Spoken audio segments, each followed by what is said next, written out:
guys, little puppet kicker here. We're gonna work on my mowers.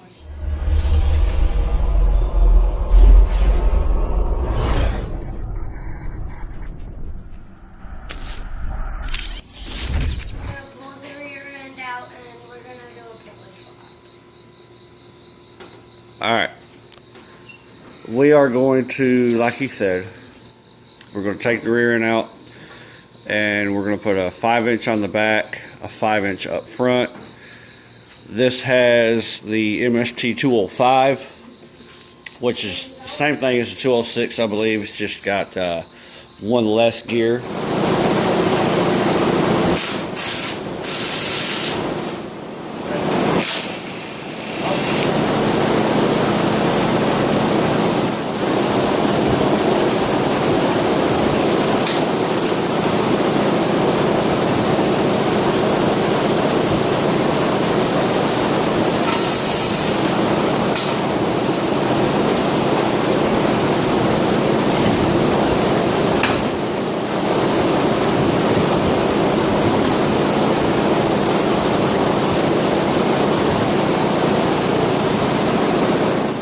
Alright guys, just to recap what we just done, as you just seen, we just pulled the rear end out. And I'm going to show you here. When you got your rear end in, you have 2 bolts here. You have 2 bolts there. You'll also have a little bolt on the side. As you can see, you have a hole right here. And then you got your spring for your brake. And that little spring right over on the floor, that's your return spring for the brake. Then you'll have your shifter. It'll have an R key in it. You just pull that out and then the shifter will come up out of there, out of the bracket here. That's the shifter bracket. Those were 2 bolts go on one side, 2 bolts go on the other side. And this is where the bolt comes up front for the front support. You'll have a little spacer. It'll go just like that. And of course, when you try to do something, your bolts will disappear. But this bolt will go through the frame, into the spacer, and into the transmission case.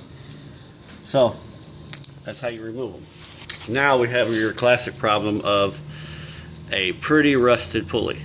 So I'm going to show you how I get them off of here. I believe it was Redneck Computer Geek that I watched his video, and this is how he does it. What I'll do is I'll clean the surface up right here pretty good, and then I'll go on the back side of this pulley around the hub part on the back side. I'll heat it up pretty good with my little propane torch, and when I think it's hot enough, I'll take just a regular little candle and I'll come from this top side right here and I'll rub it around this shaft. And what I'll do, it'll take that candle wax and draw it through the little bitty crack that you can't see with your naked eye, but it draws it through there. And then I'll take an air hammer or a chisel, whatever, and I'll support the pulley itself and let the weight of the transmission be my gravity. And I'm just going to use my little air hammer over there, and I'll put it dead center right here. There's a little divot if you can see that, and I'll just do that, and it should come right out. We also have a stuck rim, which I'll probably do the same thing on this. It may be a little trickier, but we'll manage. We'll get it loose too. Alright guys, here we go. I'm going to show you something here. This here is a Peerless MST 205 gearbox. As you can see, you have your gears. 1, 2, 3, 4, 5 gears. Alright, now I'm going to kick you back here. This is an MST 206. 1, 2, 3, 4, 5, 6. Alright, for those of you all who don't really understand the difference or don't know that if you can use the guts from a interchange, yes you can. The only difference that I found from a MST 205 or MST 206 is that has one less gear than the 206. So, in other words, your Peerless 205 stands, I reference it as 205 means 5 gears, forward gears. 206 means 6 forward gears. So, what we're going to do on Isaac's mower here is he wants a MST 206. So, that casing is a lot cleaner, so I'm going to take some of the guts, which meaning the gears, change it from a 205 to a 206. All they do on a 205 is they'll put spacers. If you'll notice, you see a little spacer right here? That's eliminating 1 gear.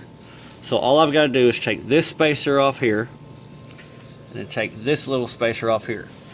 And then I'll replace it with one of these gears here, which will be probably this big one here. And then all I'll have to do is also replace one of these gears. So that way it'll give me 6 gears. So let me get this done and we'll get it put back together and we'll get it put back in the mower. But as far as me getting the pulley off of that thing, rather than heating it up, I knew I had to take this apart because he wanted to swap the gears out and make it a 6-speed instead of 5-speed, which he's more than likely never going to use 6 speeds, but oh well. What I did was, I've got access to my press here, so I just pressed mine out. It was a lot easier for me, but anyhow, let us get this all swapped out and we'll come back. Alright guys, we're back. I got some parts laying on the table, as you can see. Got a solenoid, a couple of pulleys, and a weld hub. This is for Isaac's mower. So what we're going to do, I've already got a 5.5-inch pulley on the motor. So I guess I'll save this one for something else. This is a 5-inch. So what I'm going to do is, I've already cleaned up around this spot here where I need to weld on both sides. And I cleaned all this up. So what I'll do is put this in here. And then what I'm going to do is I'm going to clamp it down on both sides.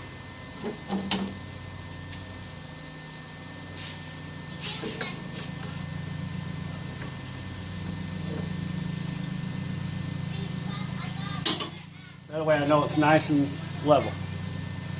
I'll get a couple of tacks around it, and then I'll be able to take it off and get a good solid weld around it. So let's get the helmet on. And before you say anything, I'm going with a 5.5 on motor, 5 on rear end. Yes, I know it will have a little bit of speed, but it's a good thing I know how to govern these things down. So let's get this thing tacked on.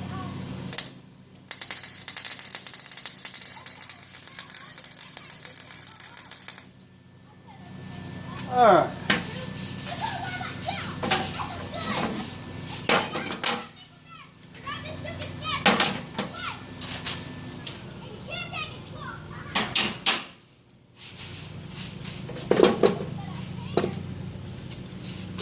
Now I'm going to let this cool down.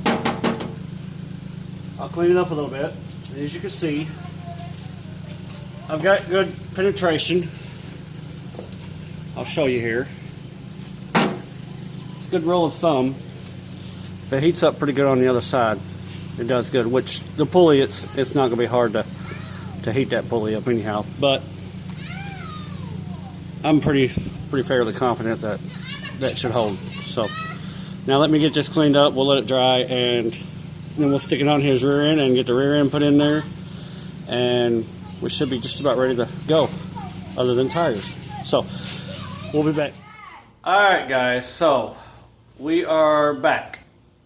I'm going to show you what I got done and what I'm fixing to do. I've got the rear end put together. I've got it put under the mower. I will have to build a double pulley clutch system, but we got the wheels we want to put on there, and I'll show you. Those are the wheels. But if you notice, it has no hub that's going to fit that. So what we're going to do is make our own. I'll show you how we're going to do that. These are the rims that were the ones that were on there. And what I've done, I've removed the tires, as you can see. And if you'll notice, right here, all around this edge here, I'm going to flip this rim over. And I'm going to cut close to this weld over on this side, on the outside of the rim, which will be where your valve stem will stick out. I'm going to cut along this without cutting into this inner piece. I'll do that on both of them. Then I'll lay the rim down over the top of this piece, and I'll get it centered up the best I can, and I'm going to weld around it. So I'm making my own hubs. So let me put you on a tripod. We'll do some kind of audio while I'm cutting these, because I'm going to have my fan on and you're not going to be able to hear me. Plus I'll be cutting. So anyhow, bear with me just a second while I get you set up and we'll get to cutting this. Alright guys, first of all, seriously, make sure you have yourself some safety glasses of some sort, because it's not fun at all when you have to go to the doctor's office to get some steel removed from your eyes.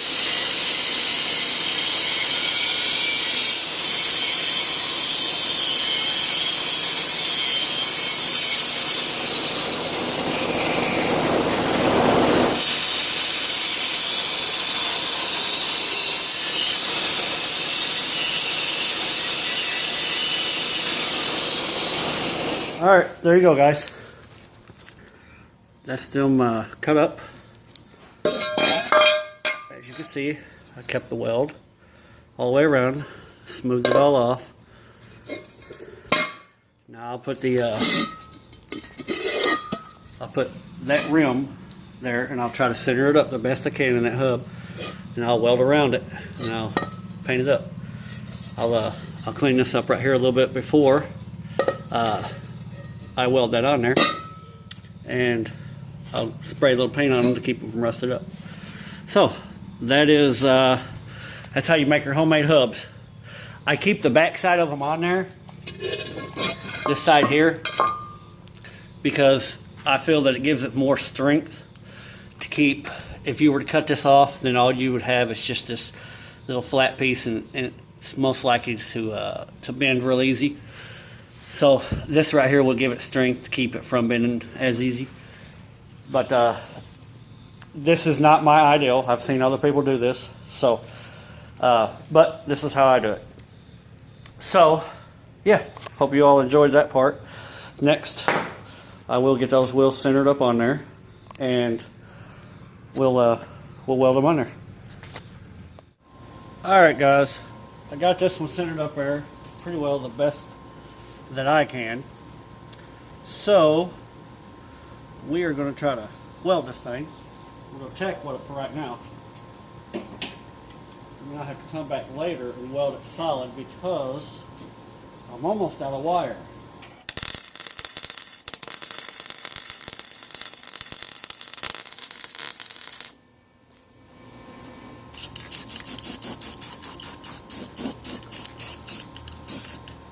I will be painting these whole rims after I get them all scrubbed and cleaned up. But let me get these just slid up on the axle, and then I'll show you what they look like, and then I'm calling it a day, because I get to go eat some barbecue. Alright guys, okay, here we go. There you go.